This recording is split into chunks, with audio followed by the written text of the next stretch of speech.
Box office లో fire star ని create చేశారు. Okay, so over to Pawan Kalyan గారు.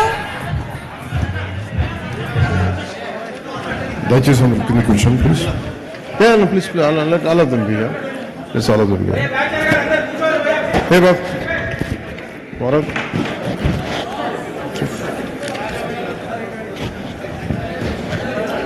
Ravi K sir, without you it's empty.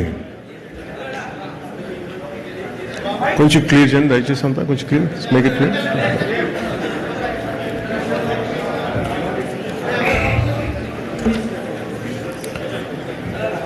అప్పుడప్పుడు ఈ కళ్ళజోడు పెట్టుకుంటాను, ఇది నా రీడింగ్ గ్లాసెస్ కూడా.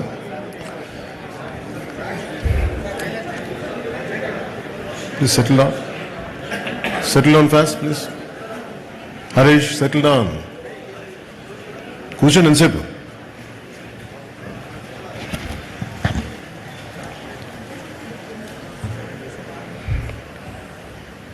ఓజీ విజయం సందర్భంగా ఇక్కడికి విచ్చేసిన మీడియా మిత్రులందరికీ, స్నేహితులకి, సోదరులకి, సోదరిమణులందరికీ ఓజీ యూనిట్ తరఫున మీ అందరికీ నా హృదయపూర్వక నమస్కారాలు, హృదయపూర్వకంగా స్వాగతం తెలుపుతున్నాను. మా అందరికీ ఇది చాలా చక్కటి అనుభూతి. చాలా అరుదుగా సినిమాలు హిట్ అవుతాయి, గ్రేట్ కలెక్షన్స్ ఉంటాయి, కానీ ఒక సెలబ్రేషన్ లాగా ఒక సినిమా రిలీజ్ అయితే జరగటం చాలా తక్కువ సార్లు జరుగుద్ది. అలాంటి అరుదైన అవకాశం మాకు లభించినందుకు మనస్ఫూర్తిగా ప్రేక్షకులందరికీ, అభిమానులందరికీ, కొన్ని దశాబ్దాలుగా మీరు ఎలా అయితే చూడాలనుకుంటున్నారో అలాంటి సినిమాని సుజిత్ గారి ద్వారా రావటం, తమను దానికి జీవం పోయటం వారందరికీ, అలాగే రవికి చంద్రన్ గారి అద్భుతమైన ఫోటోగ్రఫీ, ఇమ్రాన్ హష్మి గారు, ప్రియాంక మోహన్ జీ, శ్రేయారెడ్డి గారు, అర్జున్ దాస్ జీ, ప్రకాష్ రాజ్ గారు, సౌరవ్ లోకేష్, తేజ్ సప్రూజీ, రాహుల్ రవీంద్రన్ జీ, వెంకట్ గారు, సుదీప్ నాయర్, హరీష్ ఉత్తానం, అభిమన్యు సింగ్ గారు అండ్ ఉపేంద్ర గారు, ఇంకా నటులందరికీ కూడా ప్రత్యేకించి ప్రతి ఒక్కరికి నా హృదయపూర్వక ధన్యవాదాలు. అలాగే యాక్షన్ మాస్టర్స్లో విజయ్ గారికి, పి రహేన్స్ గారికి, దిలీప్ సుబ్రహ్మణ్యన్ గారికి, కెవిన్ కుమార్ గారికి, కీచా కన్పాక్ ది థాయ్ ఫైట్ మాస్టర్ గారికి, జూజీ గారికి, సుప్రీం సుందర్ గారికి నా హృదయపూర్వక ధన్యవాదాలు తెలియజేస్తున్నాను. ఈ సినిమాలో ముఖ్య టెక్నీషియన్స్ అయిన సుజిత్ గారికి, తమన్ గారికి, నవీన్ నూలి గారికి, రవికి చంద్రన్ గారికి, ఏఎస్ ప్రకాష్ గారికి, రాఘవ్ గారికి, విఎఫ్ఎక్స్, ఉదయ్ గారికి, chief AD, Ashwin Mani creative director, Darshan and Neel, Pradeep and Abhilash, wall stunt, అందరికీ ప్రత్యేకించి తమన్ గారి టీంకి, ఎడిటింగ్ టీంకి, డైరెక్షన్ టీంకి మనస్ఫూర్తిగా మీ అందరికీ ధన్యవాదాలు తెలుపుతా ఉన్నాను. Is it okay if I speak few words? అంటే మేము అందరికీ కొంచెం, అంటే నాకు పొలిటికల్ స్పీచెస్ మాట్లాడి తక్కువలో చెప్పలేను నేను. అంటే ముందు థ్యాంక్స్ చెప్పిన తర్వాత మీతో మాట్లాడుకుందాం.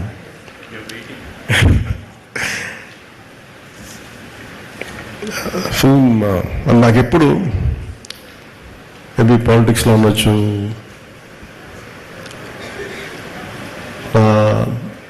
Story telling is a great art. ఒక కథని చెప్పడం, అది ప్రేక్షకుల దగ్గరికి అది రంజింపజేయడం ఇట్స్ ఎ గ్రేట్ ఆర్ట్. అది చాలా అరుదైన కళ. అది అందరికీ ప్రయత్నిస్తాం, కానీ ఒక రచయిత కూర్చొని ఒక పేపర్ పెన్నుతో రాసేయగలడు తన ఐడియాని. కానీ సినిమాలో ఒక రచయిత రాసింది చాలామంది క్రాఫ్ట్స్ కలిస్తే తప్ప రాదు. ఈరోజు అందరూ కూర్చోబెట్టి పవన్ కళ్యాణ్కి అభిమానులు వినటానికి, it is not just about Pawan Kalyan, it's not about me, నా గురించి కాదు. చాలామంది సమిష్టిగా కృషి చేస్తే తప్ప ఇలాంటి అరుదైన విజయం రాదు. అలాంటి అరుదైన విజయం ఇచ్చినందుకు ప్రతి ఒక్కరికి right from lightmen, right from art assistant, right from production, మనకి సప్లై చేసే వాళ్ళందరికీ, అంటే దీనికి ఎన్ని 24 క్రాఫ్ట్స్ ఇది. ప్రతి సినిమాకి ఇంతే కష్టపడి పనిచేస్తాం. ఒకసారి రిజల్ట్స్ వస్తాయి, ఒకసారి రిజల్ట్స్ రావు. నాకు సంబంధించినంత వరకు నేను ఎప్పుడు యాక్సిడెంటల్ యాక్టర్నే చెప్తాను. ఇప్పుడు నాకు ఎప్పుడు సుజీత్ నేను ఎంత అర్థం చేసుకున్నాను, సుజీత్ని నా సుజీత్లో నేను కనిపిస్తాను. నాకు సుజీత్ నాకు ఇప్పుడు దాకా అంటే ఒక ఇంట్రెస్టింగ్ జర్నీ. నాకు ఇది ఒక ఇంట్రెస్టింగ్ జర్నీ. సుజీత్ కథ నాకు ఇప్పుడు దాకా చెప్పలేదు. మీకు సీక్రెట్ చెప్పాను, ఇప్పుడు దాకా నాకు చెప్పలే, ఎవరికి చెప్పలేదు కదా. ఈ ప్రాజెక్ట్ నా దగ్గరికి ఎలా వచ్చిందంటే, ఏదో మేము నేను మాట్లాడుకుంటాం అంటే just about upcoming directors, young directors మాట్లాడుకుంటే సుజిత్ గారి ప్రస్తావన వచ్చింది. He has the capability, great capability అని ఆయన చెప్పారు. He being a director, he being a great writer. నాకు చాలా వండర్ అనిపించింది. సో అట్లాగా ప్రాజెక్టు స్టార్ట్ అయ్యి ఏదో చేయడమే అంటే ఏదో ఒక మాటతో వచ్చి తను స్టార్ట్ చేశాడు. అంటే ఎలా చెప్తానంటే కదా, తను సార్ దగ్గర ఇంకొక ఐడియా ఉంది సార్. ఏంటి అంటే, అదే సార్ అది ఇలా అంటాడు ఫస్ట్. అది ఏంటిదని నేను చూస్తున్నాను అంటే ఒకడు ఉంటాడనమాట అంటాడు, కళ్ళు లైట్లు తగ్గుతున్నాయా, నా కళ్ళు డిమ్ అవుతున్నాయి, నాకు అర్థం కాదు, తగ్గుతున్నాయా. నాకు చూపు మందగించిందని భయం వేసింది.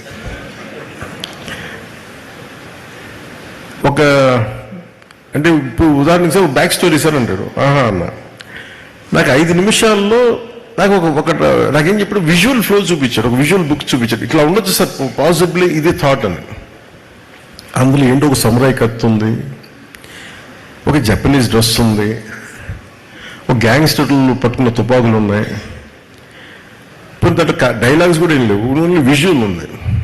నేను చూశాను. సరే నాకు అర్థం అవుతుందంటే నేను ఇంకొక 5 days తర్వాత వస్తాను సార్ మొత్తం ఐడియా పట్టుకొచ్చాను. నేను 5 days తర్వాత పట్టుకొచ్చి కంప్లీట్ ఐడియా చెప్పాను, చెప్పలేదు నాకు. అదే ఇంకొంచెం ఎక్స్టెన్షన్ చేసి చెప్పాను. నాకు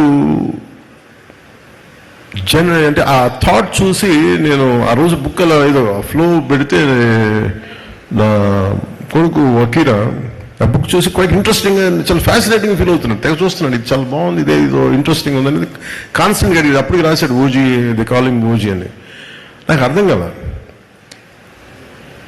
సో నాకు ఇది he is the director for gen Z, Sujith.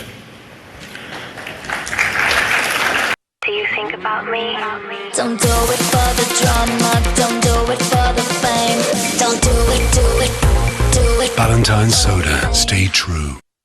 మీలో ఎవరైనా సరే ఎప్పుడైతే నేను ఒక స్టాక్ లో ఇన్వెస్ట్ చేశానో వెంటనే ఆ స్టాక్ పడిపోతుంది.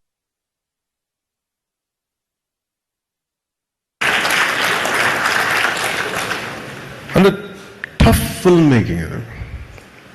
అంటే ఒకళ్ళకి మన మనసులో ఉన్న ఐడియాని, అంటే ఒక రచయిత కానీ దర్శకుడు కానీ ఇద్దరు ఒకటైతే ఏం ఆలోచిస్తారంటే, ఈ క్యారెక్టర్లో ఉంటే బాగుంటుంది, దానికి రీ రికార్డింగ్ ఉంటుంది, భావం అతని మనసులో తెలుస్తుంది, ఎవరికి తెలియదు. అది ఆ షార్ట్ ఇలా పెడతాడు, చెప్పలేము అది అప్పటికి. సో నాకు ఇవన్నీ చూసి నాకు ఏమనిపించిందంటే, నా ఫార్మేటివ్ ఇయర్స్ నాకు గుర్తొచ్చినాయి, చాలా ఫార్మేటివ్ ఇయర్స్ గుర్తొచ్చినాయి. నా 2021లో ఉన్నప్పుడు నా మైండ్ అసలు ఎక్స్ప్లోడింగ్ ఉండేది విజువల్స్ తోటి. ఇప్పుడు ఎవరితో మాట్లాడతామంటే నువ్వే కొత్త, నీ ఐడియాలు కొత్త, నువ్వేం పని చేస్తావు అనేవాళ్ళు మా ఇంట్లో. ఓ పని చేయి, నువ్వే యాక్ట్ చేసుకుని నువ్వే చేసుకో, ఇప్పుడు భవిష్యత్తులో చూద్దాం. అప్పుడు అలాగా నా కెరీర్ అలా స్టార్ట్ అయ్యి నేను షార్ట్ ఫిల్మ్స్ తీసేవాడిని. ఈ న్యూయార్క్లో ఒక ఫిల్మ్ అప్రిసియేషన్ కోర్స్కి వెళ్ళడానికి, ఒక 3 month కోర్స్కి వెళ్ళడానికి ఒక షార్ట్ ఫిల్మ్ చేయమంటే అలా చిన్న షార్ట్ ఫిల్మ్ చేశాను. అసలు నాకు ఈ చిన్న షార్ట్ ఫిల్మ్ ఫెస్టివల్స్కి వెళ్ళడానికి ఇవన్నీ నాకు అలవాటు అయిపోయి అది నాకు కనిపించాడు. సుజిత్ అప్పటికి ప్రభాస్ గారు